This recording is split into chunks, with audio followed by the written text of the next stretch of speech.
Good morning students हम discuss कर रहे हैं रूलिंग द कंट्री साइड कि ब्रिटिश गवर्नमेंट जो है कंट्री साइड में किस प्रकार जो है अपना रूल या शासन चला रही थी।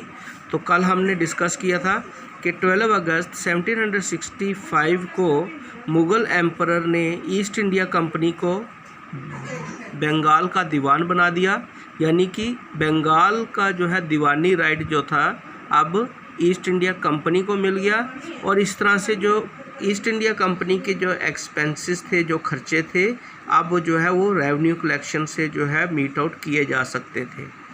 तो दीवानी राइट तो ईस्ट इंडिया कंपनी को मिला, लेकिन ईस्ट इंडिया कंपनी ने एग्रीकल्चर सिस्टम को इम्प्रूव करने के लिए कोई भी रिफॉर्म नहीं लाया। और इन बिटवीन 1770 में अकाल पड़ा बंगाल में, जिसमें 1/3 पॉपुलेशन, 1/3 पॉपुलेशन जो थी बंगाल की मारी गई। और उसके बाद जो है जो पीजेंट्स थे उनकी कंडीशन जो थी और ज़्यादा बदतर हो गई। अब वो जो है कंपनी को रेवेन्यू देने में जो है असमर्थ थे। अब कंपनी ये सोचने लगी कि किस तरह से जो है रेवेन्यू को जो है कलेक्ट किया जाए। तो उन्होंने जो है अगले 20 वर्षों तक जो है इसी के ऊपर जो है डिस्कशन चलती रही। और 1793 में फिर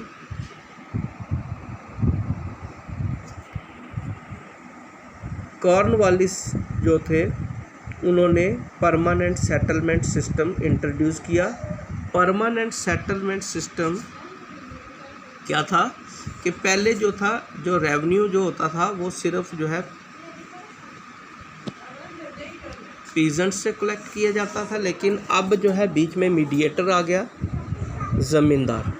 अब जो रेवेन्यू जो था वो पीजेंट से कलेक्ट ना करके ज़मींदार से अब जो है कलेक्ट किया जाएगा।